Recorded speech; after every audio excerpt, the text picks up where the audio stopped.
I saw nothing last night other than the Cowboys defense that impressed me. Nothing that made me believe Cowboys are going to get it together this year. Well, I just saw your face on Jerry Jones. You know about the Grim Reaper right there. With your face on Jerry Body, oh, my goodness. I absolutely agree with you. Delusional. If you went to bed last night in a zero-sum game of football where every day you're going through the process, whether it's practice or a game, coach says, do you get better or did you get worse? And I'm looking at this team, even though they got a win, I feel worse about this team in terms of confidence because this was an underachieving Dak Prescott, even though this was a still good game for him based on his standards.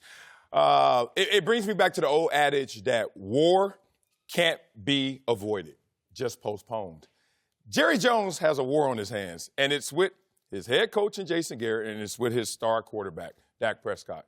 You're just trying to postpone the inevitable, which is you got an average coach who can control a locker room, who I think he should be in priority over Dak Prescott, who no matter what you throw at him, no matter what you give him, you're going to still go out there and see a performance like that. Like you said, it's processor. Why are you taking these sacks?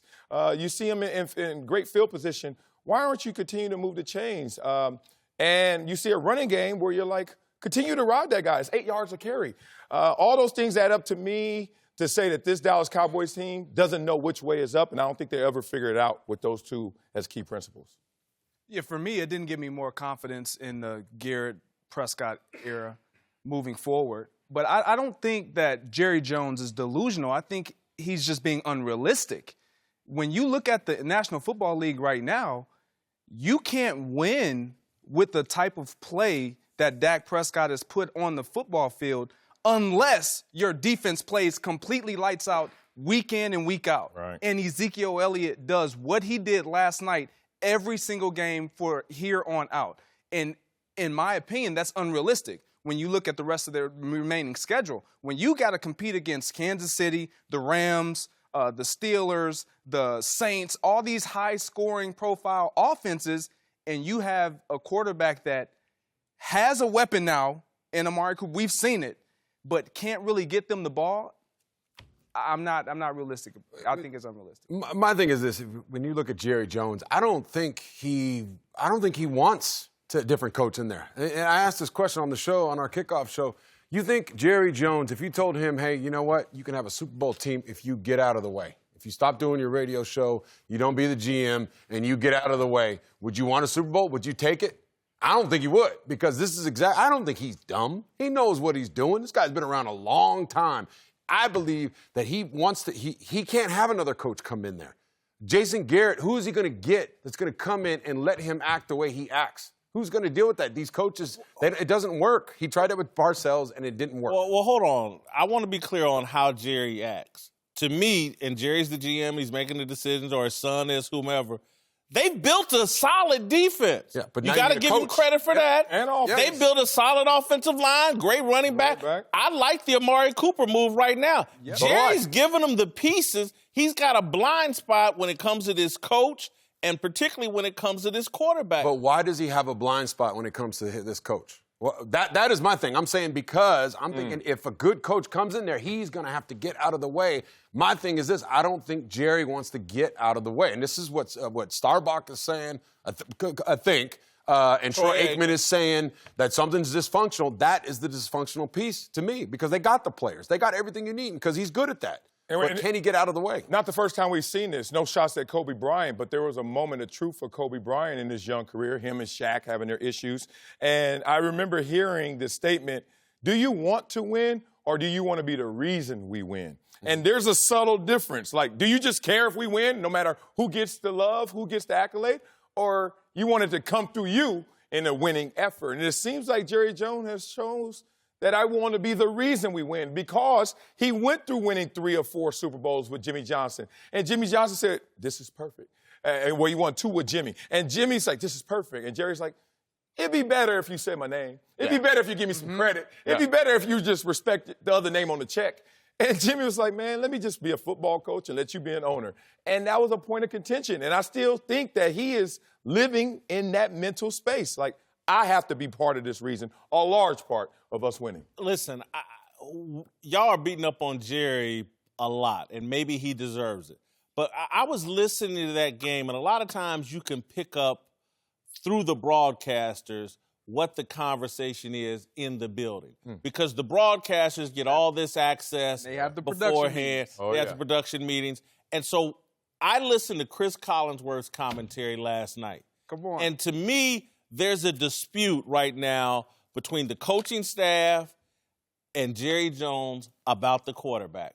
If you listen to Chris Collinsworth last night, he consistently pointed out, can't take that sack. You got to get rid of the ball. Oh, when they go back and look at this film and he missed this guy wide open, he's going to regret that. And so all last night I thought fairly, he wasn't unfair at all. Chris Collinsworth was pointing out the shortcomings in the quarterback.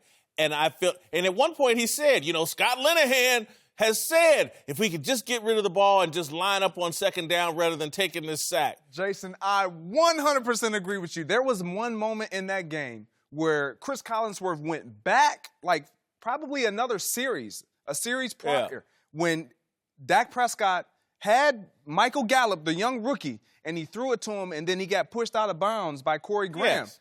He sat and waited, and he's like, this is what they're talking about.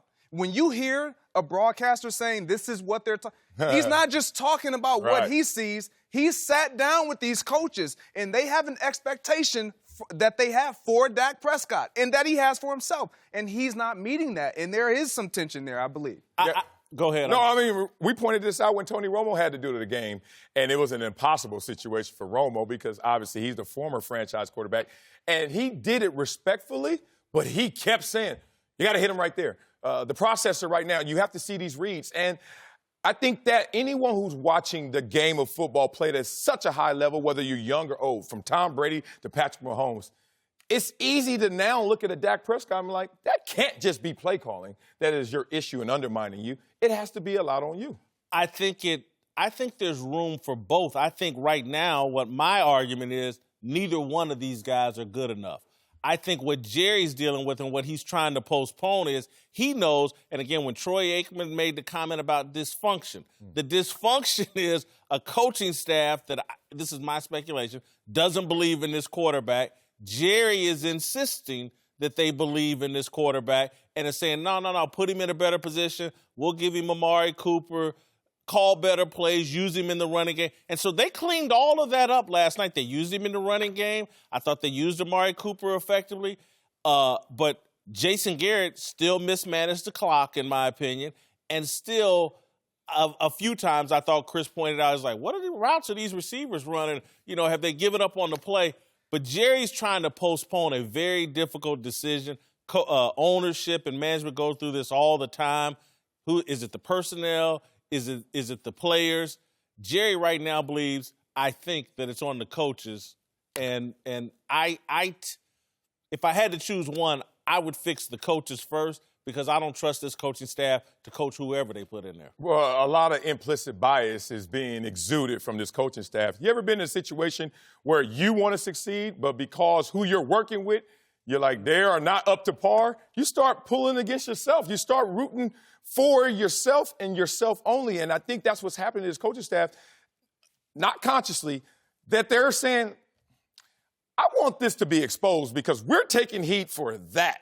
I wouldn't doubt that these coaches are saying, well, let's see you go out there and win the game. When that's not the way that they want to approach it, but they're rooting for themselves and they're starting to realize we can't achieve it with you at the quarterback. Well, and I think about this, if Matt Nagy was coaching this team, if Andy Reid, if Sean Payton was there, how would this offense look? And what about the quarterback? If Patrick Mahomes was with this team, how would this offense be putting up points? Would it be able to be done differently? And maybe Jason Garrett is saying that. I don't know. I can't do it with this guy, Dak. I've said it before here, and I've said it on the show.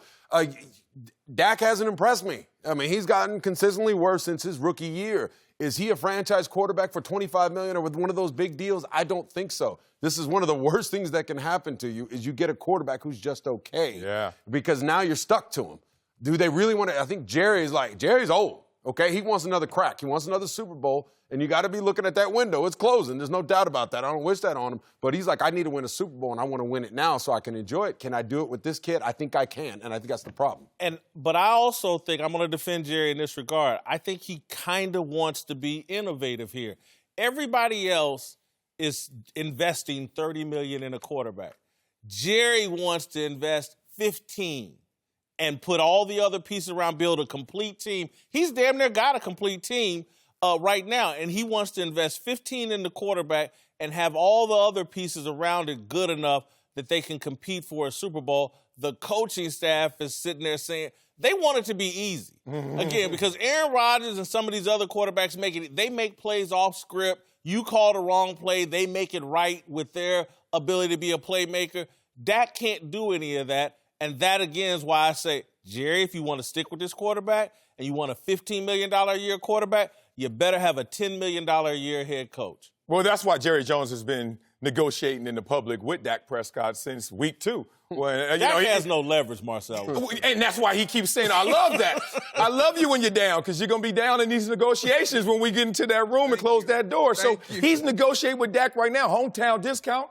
That is your ceiling right now. So, and Dak is probably going to take the bait because he's like, Jerry's there for me. And with that star on your helmet, being the guy who had it on his helmet for, $15 million is base salary.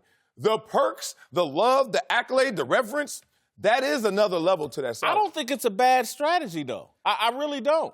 I don't think it's a bad strategy if what they did last night is sustainable. And I just don't know if it is. It has to be sustainable for this to work, because in year 1, the reason why Dak Prescott was so successful was because of the running game. Their defense wasn't nearly as good as it is right now, but their running game and how effective they were with Jason Witten and even Dez Bryant, these guys made it. The number one point that I think we missed, Tony Romo was on that sideline. Every time he had a situation, Dak being that he couldn't manage or he had to face, or a situation that he had never seen, he could walk to the sideline and had an actual quarterback coach that played every situation and had experienced everything right there at his disposal. He doesn't have that anymore, so he's doing it on his own.